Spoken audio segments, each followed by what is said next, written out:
Hello, family. Welcome to AHAYAH'S Word. Subscribe, like, share, comment, and hit the notification bell to know when a new video has been uploaded. Today's topic: what's in a name? A name is a term used for identification. They can identify a class or category of things or a single thing, either uniquely or within a given context. This entity identified by a name is called a referent. A referent is something, basically what it stands for, what it symbolizes, how to distinguish or identify any being, anything. In other words, I'm identified by my name. Simple. The Father is identified by His name. Son of the Most High, same thing. Everybody's identified by a name. Nobody's really classified by where they come from unless somebody asks me, well, where are you from? Other than that, it is your name. It identifies a lot about you. How well do you know our Creator?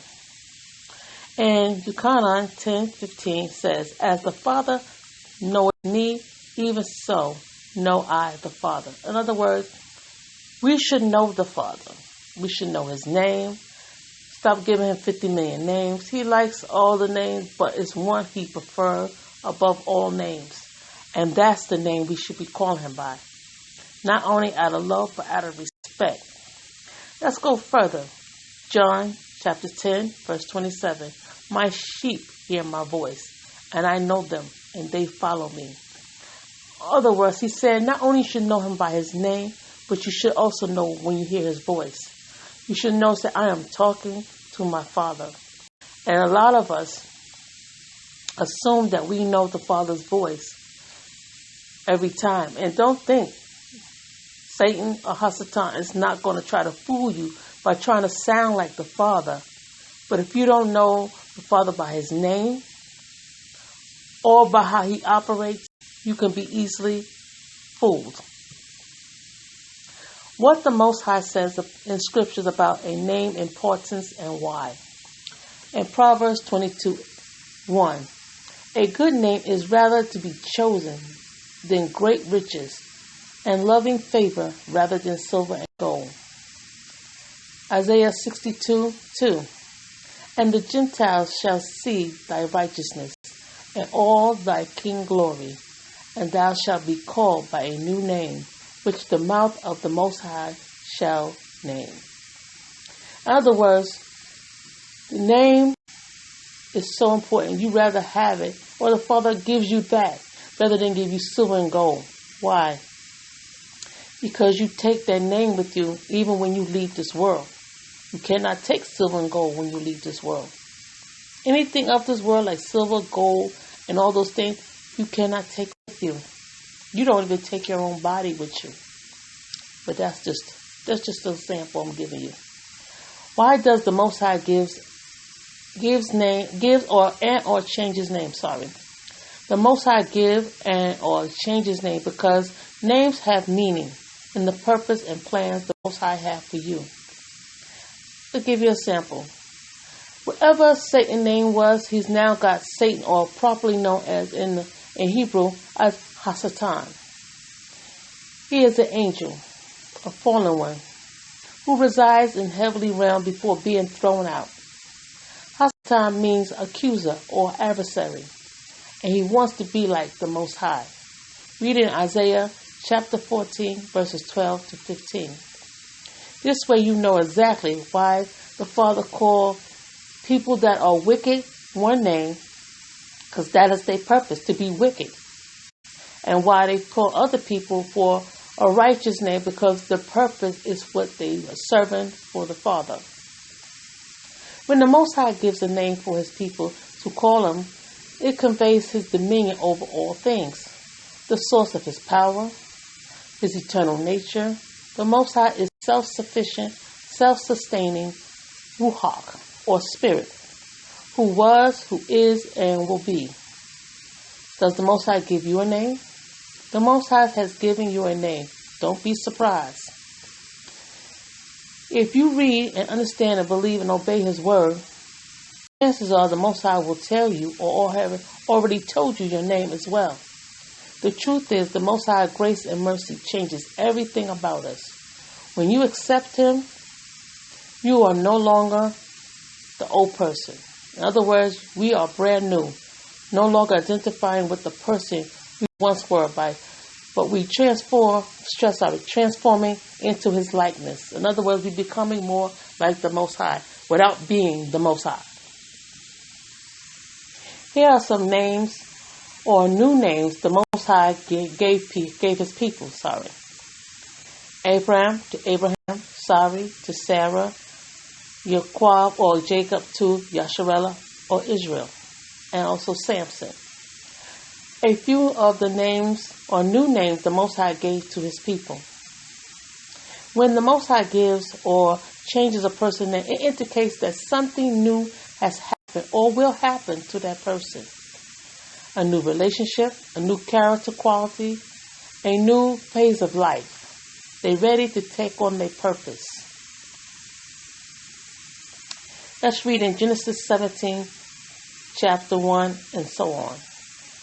And when Abraham was 90 years old and 9, the Most High appeared to Abraham, and said unto him, I am the Almighty AHAYAH.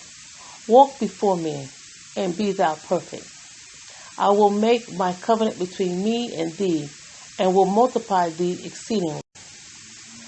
Abraham fell on his face, and AHAYAH talked with him, saying, As for me, behold, my covenant is with thee, and thou shalt be a father of many nations. Neither shall thy name any more be Abraham, but Abraham.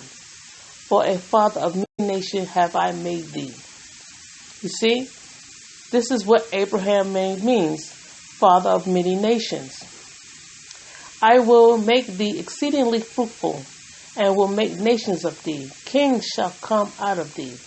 I will establish my covenant between me and thee, thy seed after thee, in their generations, for everlasting covenant, to be a high unto thee, and thy seed after thee. And I will give unto thee and thy seed after thee the land wherein thou art a stranger, all the land of Canaan, for everlasting possession.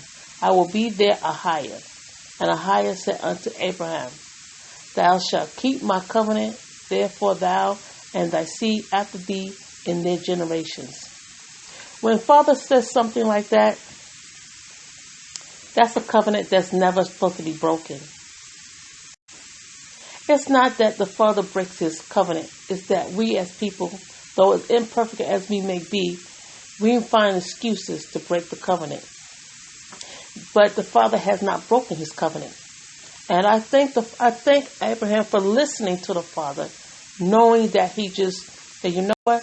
The Father's going to give me this. I'm going on what He said to me.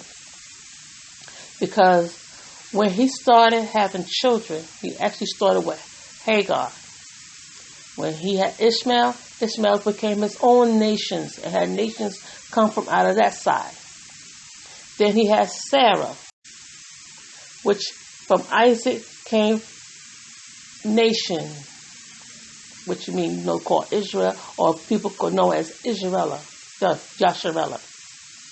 This is what he means. But then when he got married again, so I think there's another wife he had after Sarah died. And if I'm not mistaken, it's called Keturah. He had other nations come from out of her. You have to understand, when the Father does what He does and you do your part, the Father does His part. Now, let's continue. This is my covenant, which ye shall keep between me and you, and thy seed after thee. That means this is a covenant that's supposed to keep going. It has no expiration date. Every man child among you shall be circumcised. And ye shall circumcise the flesh of your foreskin, and it shall be a token of the covenant betwixt me and you. Which means this is how you show that you are in the covenant, that you're keeping the covenant. That's a physical form of keeping the covenant. You can also circumcise your heart, which means you take off all the wicked layers, all the excess layers that you don't need, and keep what the Father that is righteous in you. People need to understand there's many ways, more than one way to circumcise someone, spiritually and physically. Let's continue. And he that is 8 days old shall be circumcised among you, every man child in your generation. He that is born in the house or brought with money of any stranger, which is not of thy seed. That means it don't matter who it is. All you male children better be circumcised. And if you're not, you better go get circumcised. That is he that is born in thy house, and he that is bought with thy money, must needs to be circumcised. And my covenant shall be in your flesh, for everlasting covenant. And the uncircumcised man child, whose flesh of his foreskin is not circumcised, that soul shall be cut off from his people. He has broken my covenant. So when you have broken the covenant, you must say, Father, forgive me. And then he will tell you, go get circumcised. You won't want to be cut off from your people. You don't want to. Getting cut off from the people, you might want to say you cut off from the Father. Which means he will leave you to whatever. Let's continue. And AHAYAH said unto Abraham, As for Sarai thy wife, thou shalt not call her Sarai, but Sarah shall her name be. I will bless her. I will give thee a son also of her. Yea, I will bless her, and she shall be a mother of nations. Kings of people shall be of her. Then Abraham fell upon his face and laughed, and said in his heart, Shall a child be born unto him that is 100 years old? And shall Sarah that is 90 years old bear? Wow, he must have been overwhelmed. And he said also Sarah. Sarah is Sarah now. That's why we always say Abraham and Sarah to this day. It's because we believe in the changing of names. That is her purpose. We respect her purpose and the fact that the Father gave her that. We don't start calling her by some old name. Nah, she is now made new. That is her purpose. And even though she had Isaac and kings, other nations came of her, it happened. When the Father said it be done, it will be done. Okay, Genesis 32, from 22 to 31. This is how Jacob or Jacob got his name changed. And he rose up that night and took his 2 wives and his 2 women servants and his 11 sons and passed over the ford Yabok. And he took them and sent them over the brook and sent over that he had. And Jacob was left alone. And there wrestled a man with him until the breaking of the day. And when he saw that he prevailed not against him, he touched the hollow of his thigh. And the hollow of Jacob's thigh was out of joint. And he wrestled with him. And he said, Let me go, for the day breaketh. And this is Jacob saying, Jacob saying, he said, I will not let thee go, except thou bless me. And he said unto him, What is thy name? And he said, Jacob. And he said, Thy name shall be called no more Jacob, but Yasharella. For as a prince hast thou power with AHAYAH and with men, and has prevailed. And Jacob asked him and said, Tell me, I pray thee, thy name.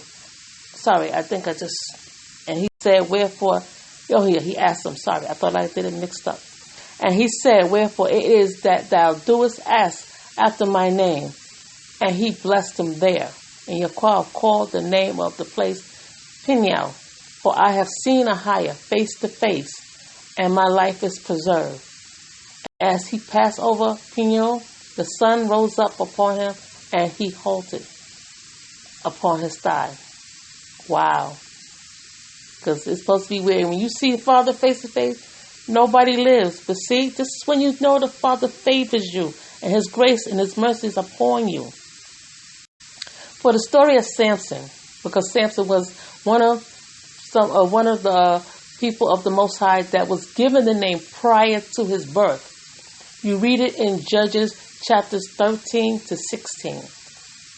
In Ucana, chapter 4, verse 24 says, AHAYAH is a spirit, and they that worship him must worship him in spirit and in truth. It said Ruach, but that's just Hebrew for spirit. The Ruach Kodesh, or the Holy Spirit, which means the set-apart spirit in Hebrew, is pronounced Ruach Kodesh. And Ruach is Hebrew, means spirit. It means wind. It means breath, or to breathe. It also means to blow. So it carries those four definitions: wind, spirit, breath, and to blow. Now let's get to the word people have been calling the Father for a long time. The word God has its origin in pagan religions and was used in some form as a word in reference to pagan deities who were invoked or to whom sacrifices were made. And that's true.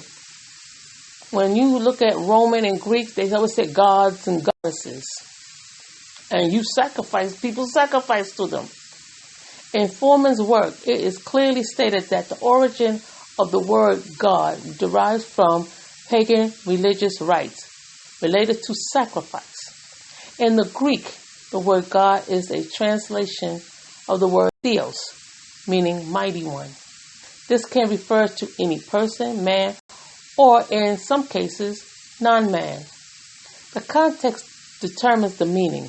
Assuming the word always refers to a non-man is error, as the Greek referred to many with authority as Theos or Mighty One.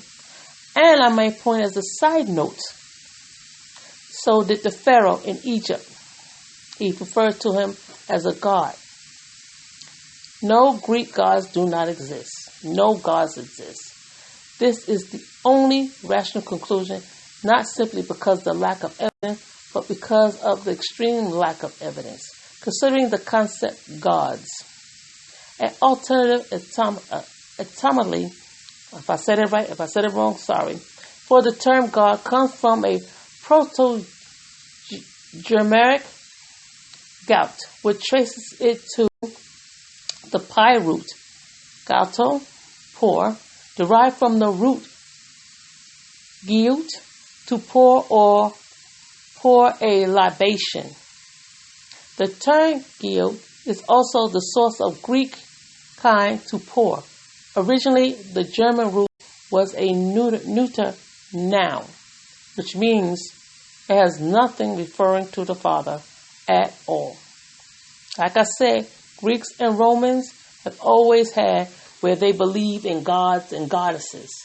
Don't let what they do now fool you. Now, I'm going to read out of Enoch, the book of Enoch, the first book. This is part of it, something I saw, and it made it very interesting. I want you to think about it. Gariel is Hebrew, literally means the wall of AHAYAH. It is listed as one of the chiefs in the fallen watchers. Remember, they used to be angels, but not anymore. Or they call them the fallen ones. This is depicted in the second section of the book of Tanakh or Enoch. And some people has as chapter 68, verses 68. And the Sefer is chapter 69, verses 68. Parables. He is said to have been responsible for deceiving Eve. Remember, that's back in the garden. Long before Enoch even was in existence, this was seen. So it's said. Whether or not it's true, only the Father can tell you that. If you take away the A and change it to an O, then remove the rel, R-E-L, you've got God. Something to think about.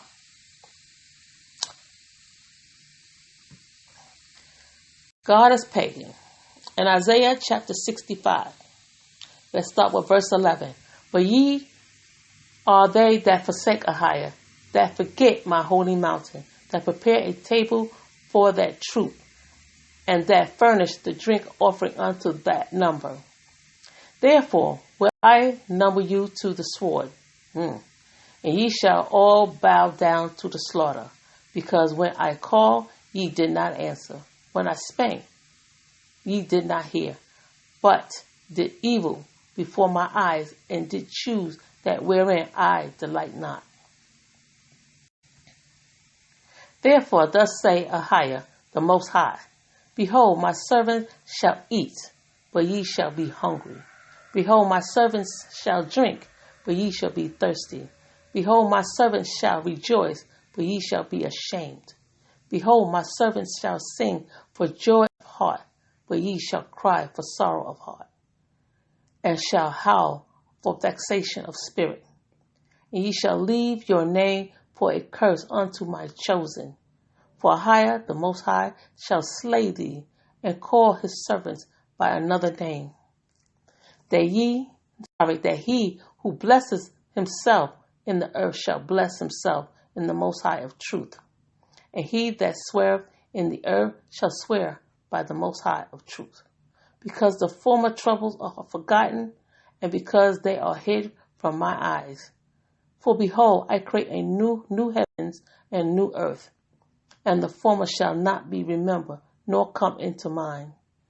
But be ye glad and rejoice forever in that which I create. For behold, I create Jerusalem, a rejoicing, and her people a joy.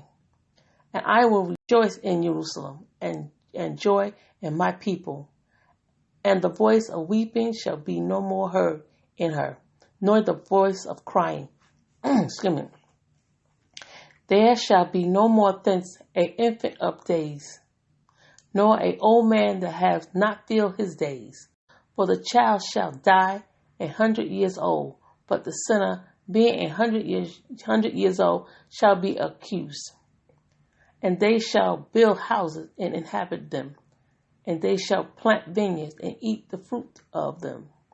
They shall not build and another inhabit. They shall not plant and another eat. For as the days of the tree are the days of my people, and my elect shall long enjoy the work of their hands. They shall not labor in vain, nor bring forth for trouble, for they are the seed of the blessed of AHAYAH, and their offspring with them. And it shall come to pass that before they call, I will answer, and while they are yet speaking, I will hear. The wolf and the lamb shall feed together, and the lion shall eat straw like the bullock, and dust shall be the serpent's meat. They shall not hurt nor destroy in all my holy mountain, saith AHAYAH. Wow. The Father is not playing. He is not playing. What is a name of our Creator? Here's a list of names. These are the names that not only I've heard other people say, and I always tell people, when you get a bunch of names for the Father, or just a bunch of information in general, and you want to understand, you want to know if it's the truth, like the Father said in His Word, He said, do not trust all spirits. I am the only spirit you should trust. Bring it to me.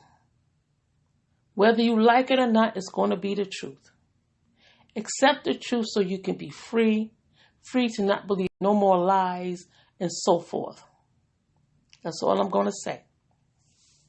For now, let's get into these names, shall we? Yahweh, or some people say short for Yah. Some people. The meaning of Yahweh has been interpreted as He who makes that which has been made, or brings to existence whatever exists. Though others' interpretations have been offered by many scholars, in the late Middle Ages, Yahweh came to be changed to Jehovah by Christian monks, a name commonly used today. The name Yahweh is best known from the famous I Am interaction with Moses, referring to the fact that the Most High has always existed and will always exist.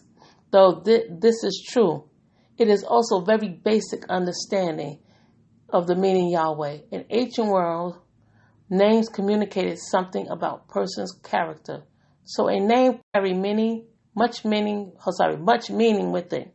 The Most High in the infinite sovereignty chose to reveal himself in the name Yahweh. Consequently, no one should expect this name to communicate a lot with the character of Yahweh. In Exodus chapter 3, verse 13 and 14. Moses asked the Most High, "Whom shall I say sent me?" The Most High responds by saying, "I am that I am."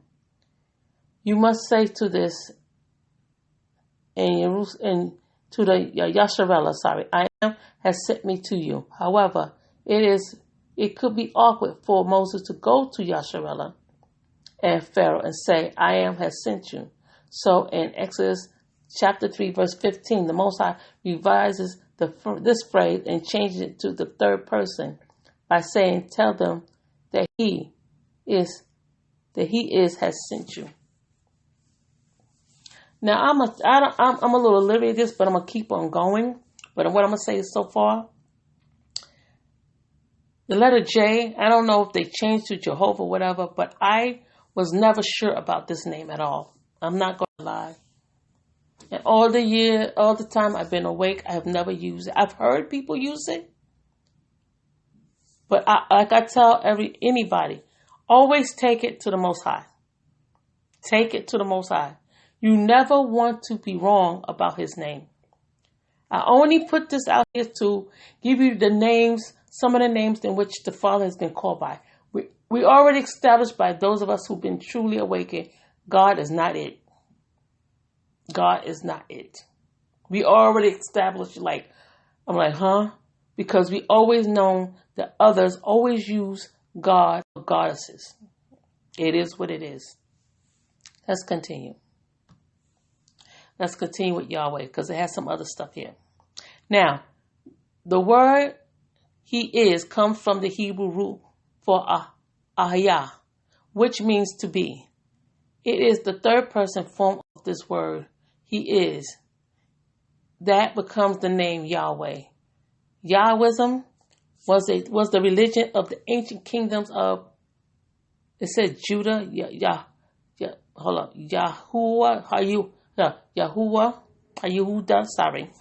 and Yasharel, which is in Samaria.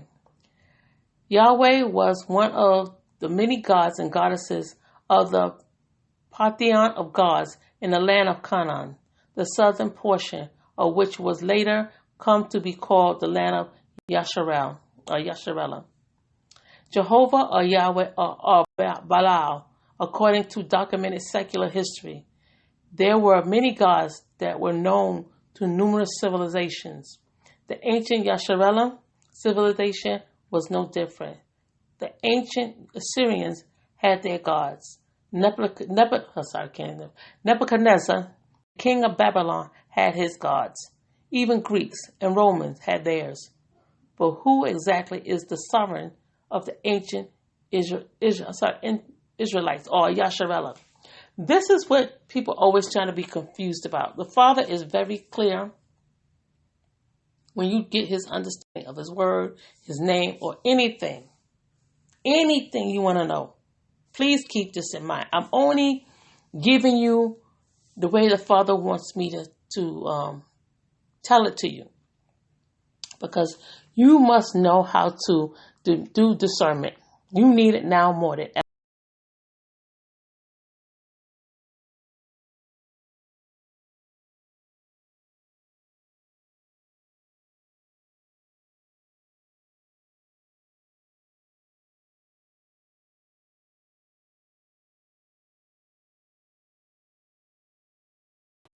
I don't know about you, but my spirit do not go with Yahweh.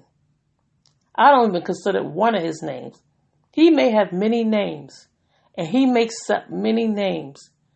But I know out of his few names he has, he only accepts one. He prefers one above all names. All names. And you can't just say, okay, because my pastor called him this, or I heard so. I don't care what you was told. You got to remember, deception has been around for a long time. Being seized by Satan has been happening for a long time. It is intensifying even more. And if you allow yourself to be fooled by Satan because you don't know the Father's name, or when you hear his voice, I don't know what to tell you. I really don't. Let's continue. But what I did, let me finish the other names. Sorry, I didn't even finish the other names.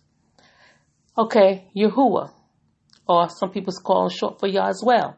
The word Yahuwah derives from the root words ayah, meaning to be, come to pass, exist, happen. Hua, meaning to be, to become, exist, happen also. Yahuwah's name means life. According to a user from South Dakota, U.S., the name Yahuwah is a Hebrew origin meaning I am, he who exists, self-existent. Okay. Yahweh, third person singular, ancient Hebrew, name for the Most High, Yahweh, means he exists or he, or who is, or he will be. The third person singular, ancient Hebrew name. Now, let's get down to the nitty-gritty. Ahaya is Haya or AHAYAH, meaning to exist. Ha in Hebrew means a first or singular person. Hence, Ahaya means that I exist. I or I be or I am. So this is how you know the true name of the Most High. I am, Ahaya. So in Exodus 3, chapter 3, verse 13 to 15, I am that I am equals AHAYAH'S in Hebrew. Ahaya is the Most High of Yasharallah, or the Israelites. So when you choosing a name, you must be very careful. Now for me personally, because I love talking to my Abba, which is Hebrew for Father, I love talking to him. My spirit speaks to. You can use Yahuwah. You can even use Yahweh. But if you're going to ask the Father what name you prefer, you must ask him. Out of all these four names, Yahuwah, Yahweh, and Yahaya is the ones I will prefer. If I'm in the way of understanding who his name is. But if I really want to say, Father, what you prefer, you need to talk to him. But Yahweh does not speak to me. It speaks of evilness deep down in my spirit. I don't. That's why when people still use it, I tend to get real uncomfortable, very uncomfortable, and I don't use it at all. When people use it, that was their business, and I used to pray that they would stop. And I found out even in I think Truth Unedited, he stopped using it, and I thank the Father so much for him stop using it, because I think even the Father spoke to him and said, "Don't call me that." You're going to find a lot of people who used to call him Yahweh, they don't do it anymore. People start calling him God, they stop doing it. They either call him Yahuwah, Yahweh, or Ahaya. Now, let me tell you what I did. When all these names came to be, I did not get myself flustered. I just prayed to the Father. And I said, Father, you are not the one who sends confusion. You love order. You tell the truth. What name do you prefer? And he told me. And when he told me, he led me to where he got to where Exodus 13:15. And I read it, and it said, Moses said unto the Most High, Behold, when I come unto the children of Yasharallah, and shall say unto them, the Most High of your fathers has sent me unto you. And they shall say to me, what is his name? What shall I say unto them? The Most High said unto Moses, Ahaya Asha Ahaya, which means I am that I am. And he said, Thus shalt thou say unto the children of Yasharallah, I am, or Ahaya has sent me unto you. The Most High said, Moreover, unto Moses, Thus shalt Thus shall thou say unto the children of Yasharallah, the Ahaya of the Most High, of your fathers, the Most High of Abraham, the Most High of Isaac, and the Most High of Yaakov, has sent me unto you. This is my name forever, and this is my memorial unto all generations. You can read, chapter 33, verses 12 and 17, but I'm not going to get into that. This is how you know his name. He said it's for everybody, all generations. That means forever. As long as generations keep being created, this is what you're supposed to call the Father when you want to need him. Moses wouldn't and didn't know Ahaya, the Most High, prior to him asking for when he grew up in the Pharaoh household to escape the death. He knew he was Hebrew. Oh, yes, he knew. For Moses' way of life was as an Egyptian. He left when he killed the Egyptian to save his own people for being killed. But as far as knowing the Father's name, he didn't know. So it would make sense that Moses would ask Ahaya his name. And Ahaya told him. Ahaya knew that his people would recognize the name, his name, that was told to them through generations. This was a sign or proof to his people that the Most High of our forefather had sent Moses to do what he sent him to do. So people need to take every hint that the Father said, who I am, because he's telling you who he is. And you need his discernment, you need his understanding, because he said his way is not the same as ours. Our thoughts is not the same as his. To think like him, we need him. So definitely not the name of the uncreated creator is God, but Ahaya Ahaya. I am that I am, or simply Ahaya, which means I am. Because he is everything, he is something to everybody. And I get to that in another video. This way you will truly see what I'm talking about. Here's some recommendations I have here for you. I got how to get the Sefer, because it has some of the missing books. Also, Brother Ronald Dalton Jr. has his Hebrew to Negroes. He does a documentary, a fabulous documentary. I only seen one, maybe two, I'm not sure. They're long, but they're worth it. I don't care if it's 2 hours, 3 hours. It gives you insight how people do what they call these digs about the past, but how to find how we know who we are. You can rent it, you can buy it. It's at your leisure. Also, there are other YouTube channels that are spreading the truth, like, Awaken Greatness, Yarika, Coaching the Fight. That's just to name a few. I just give people a few when I do my videos. I try to just give a few. I change it up every now and then. These are some of the people I listen to from time to time. Depends how you say, I let the Ruach HaKodesh move my spirit to listen to whomever. Sometimes it's based on a question that I pray to the Father. Sometimes it's just something the Father said, you need to know this. Okay? So any other helpful information, I will leave it in the description box. But like I said, like I let the Ruach HaKodesh lead me, it needs to lead you to all truth. So pray without ceasing, my brothers and sisters. Please don't stop praying. My brothers and sisters, as well as the strangers, I love you, but most importantly, Ahaya loves you. Even if it seems that no one else does, Ahaya has not forgotten you. Shalom, family. And like I said, subscribe, like, share, comment, and hit the notification bell when a new video has been uploaded. I love you. Till next time.